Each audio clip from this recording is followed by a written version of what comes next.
Unité dans la diversité. Telle est la devise de l'Union européenne. Et celle-là doit valoir d'abord dans le domaine linguistique. Il n'est pas possible qu'une union de 28 membres s'exprime dans une seule langue. Alors je vous propose d'écouter un peu de français. Il me semble être aujourd'hui le seul représentant de l'Europe des fondateurs, de l'Europe qui, en 2004, a accueilli 10 nouveaux membres lors d'un élargissement historique. Avec cet élargissement, l'Union européenne a accompli le deuxième acte de portée historique de son histoire.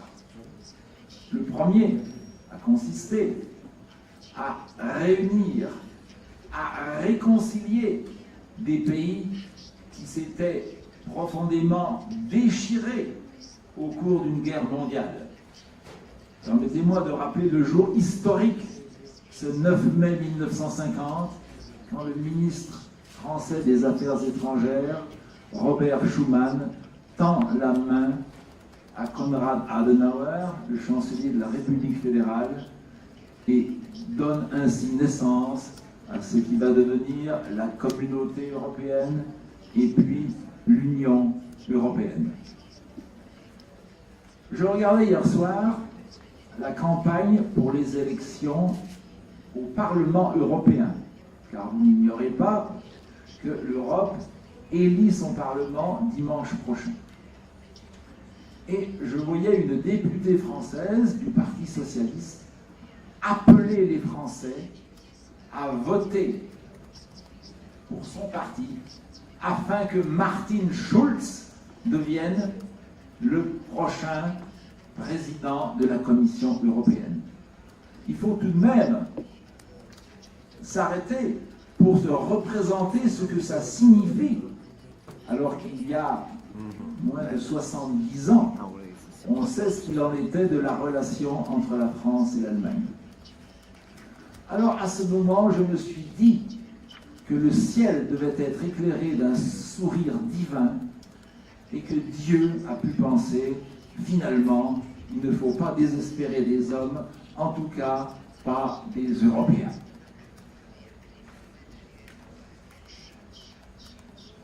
C'est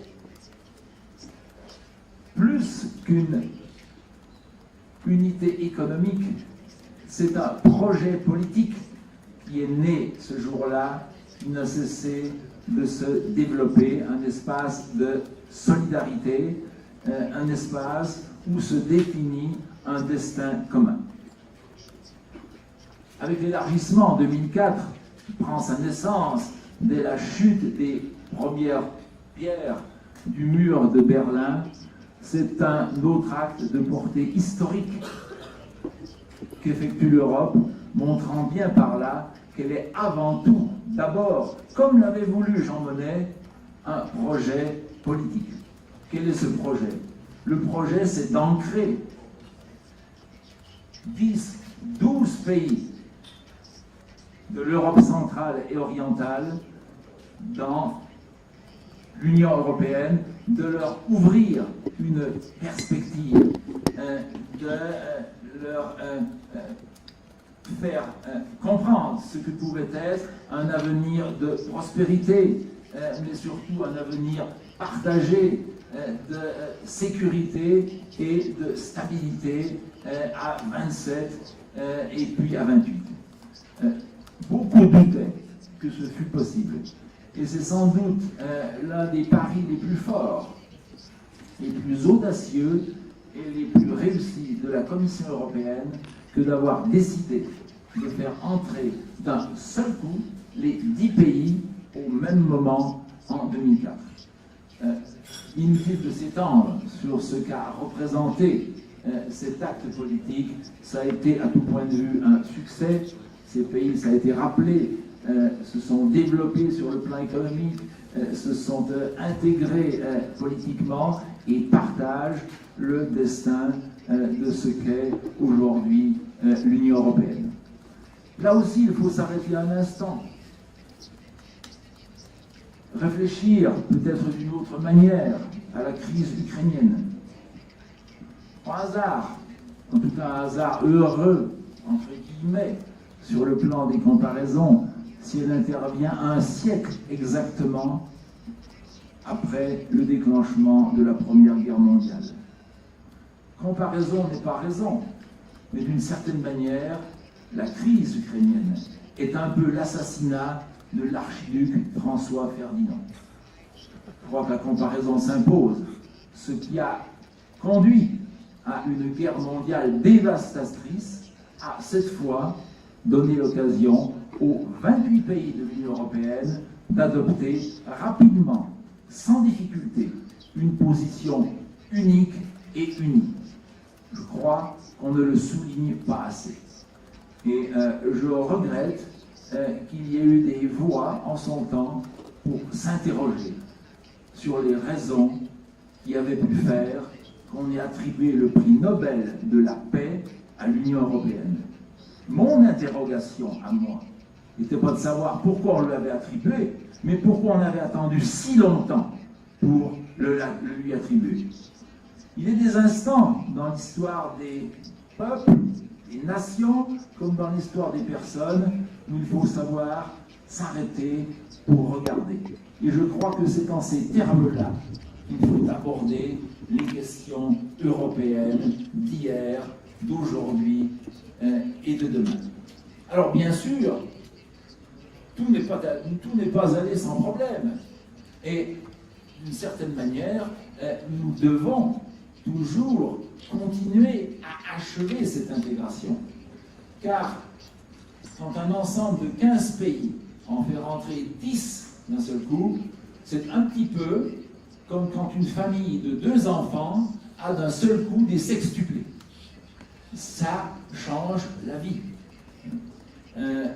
Ce n'est pas évident. Et c'est la raison, il faut le dire, pourquoi des questions se sont posées dans les pays, les 15 et en tout cas les 6 pays que l'on voit aujourd'hui d'ailleurs formulés dans le cadre de la campagne des élections. C'est normal, c'est la vie démocratique, on en reparlera sans doute beaucoup à partir de dimanche soir et dans les semaines qui viennent, mais pas de doute, l'Europe a la capacité, a la force d'achever, d'intégrer, de se manifester comme un ensemble intégré et de se redéfinir complètement après cet acte historique où elle compte désormais 28 pays. Mais les anniversaires ne valent que par la réflexion qu'ils nous invitent à faire sur l'avenir. Et l'avenir aujourd'hui, il ne se présente pas tout à fait de la même manière. L'Union européenne a poursuivi son action, a poursuivi sa politique vers l'est du continent au travers du partenariat oriental, mais les conditions ne sont pas tout à fait les mêmes que celles qui ont conduit à l'intégration de 10 et puis 12 pays de l'Europe centrale et orientale, avec ensuite, il ne faut pas l'oublier, la Roumanie et la Bulgarie qui ont négocié en même temps que les 10 pays, mais qui n'étaient pas encore prêtes à entrer en 2004. Aujourd'hui, la situation stratégique est différente et il faut que l'Union européenne la prenne pleinement en compte. On ne peut pas simplement répéter ce qui a été fait la fois précédente.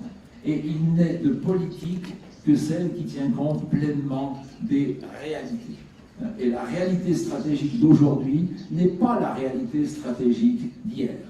Aujourd'hui, on vient d'associer les pays du partenariat qui le souhaitent, tous les pays du partenariat qui le souhaitent, à l'Union européenne.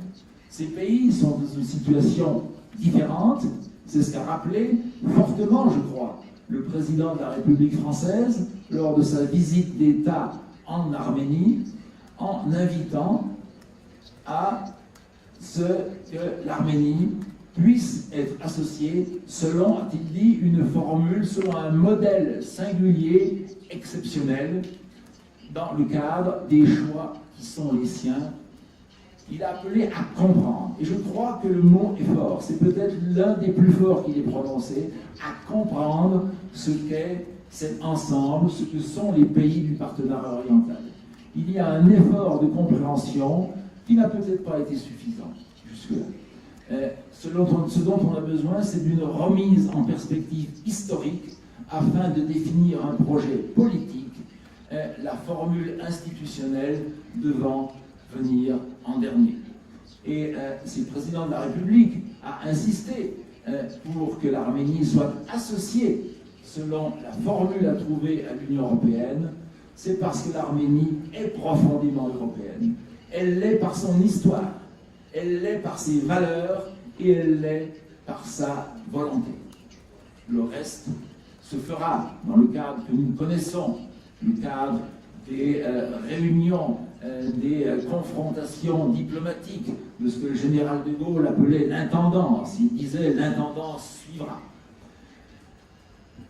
Laissez-moi terminer par une considération sur les valeurs. L'Union européenne est une union de valeurs.